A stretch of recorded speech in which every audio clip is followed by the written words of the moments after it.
Assalamualaikum warahmatullahi wabarakatuh. Pada kesempatan kali ini, saya dan rekan saya akan menyampaikan materi yang berjudul Ekologi Tingkah Laku. Sebelumnya perkenalkan, kami dari kelompok 8 yang beranggotakan Anissa Mulyani dengan NPM 19130240035, kemudian Muhammad Dimas Ditya Asri dengan NPM 19130240039, dan saya sendiri Sasa Devariatno dengan NPM 19530240009. Pertama-tama kita harus mengetahui terlebih dahulu apa sih perilaku itu. Nah, perilaku itu adalah suatu aktivitas dari organisme akibat adanya suatu stimulus.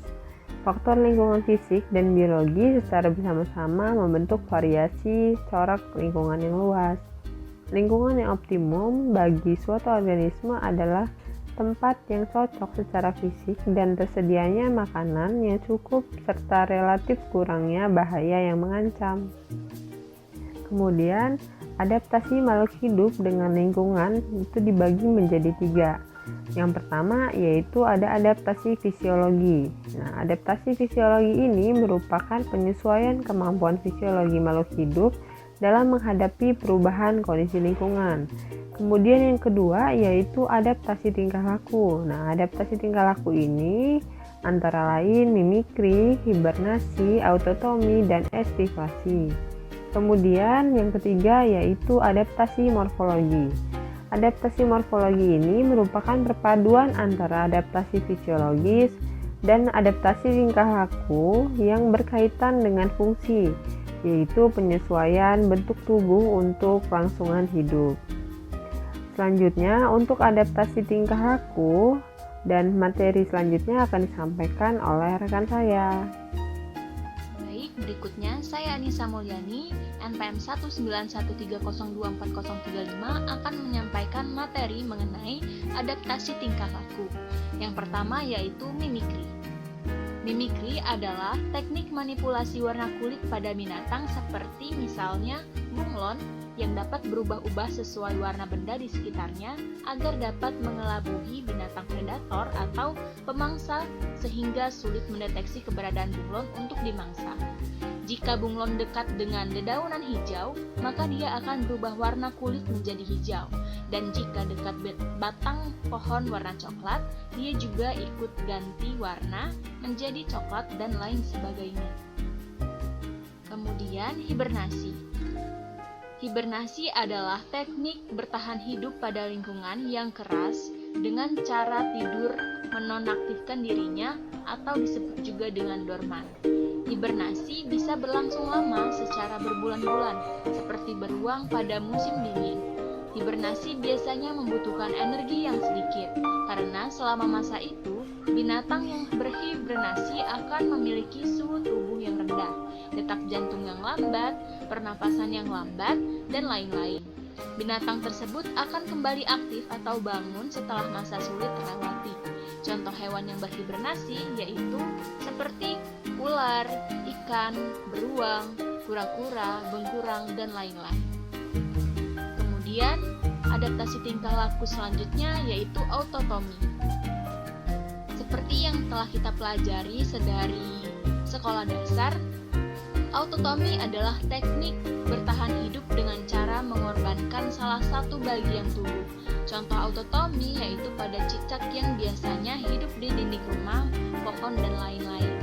Cicak jika merasa terancam, ia akan tega memutuskan ekornya sendiri untuk kabur dari sergapan musuh. Ekor yang putus akan melakukan gerakan-gerakan yang cukup menarik perhatian sehingga perhatian pemangsa akan fokus ke ekor yang putus tadi, sehingga cicak pun bisa kabur dengan lebih leluasa. Kemudian adaptasi tingkah laku berikutnya yaitu estivasi.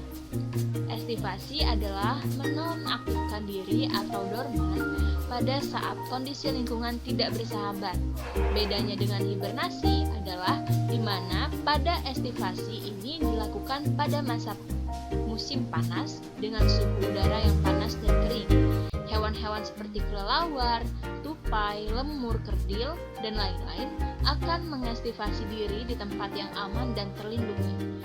Pada tumbuhan, estivasi juga dilakukan oleh pohon-pohon jati dengan meranggas atau menggugurkan daun dan masih banyak lagi.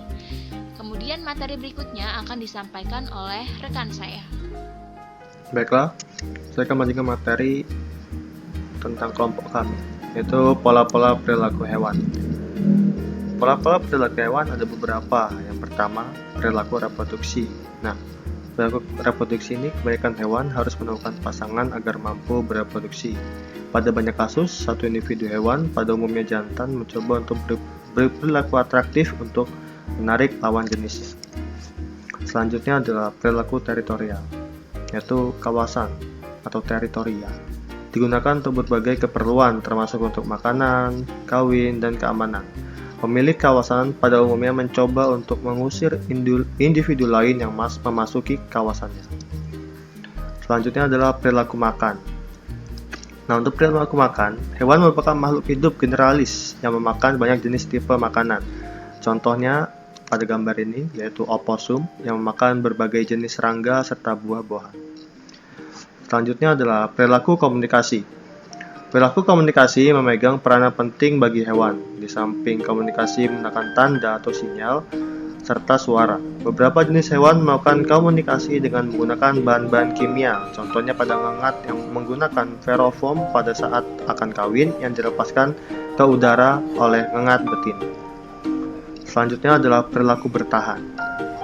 Nah, perilaku bertahan ini dimiliki oleh beberapa jenis hewan untuk melepaskan diri dari pemangsanya, seperti berlari sangat cepat pada antople dan berenang dengan cepat pada ikan. Perilaku lain melakukan serangan balik dengan perilaku menggunakan tanduk atau dengan gigitannya.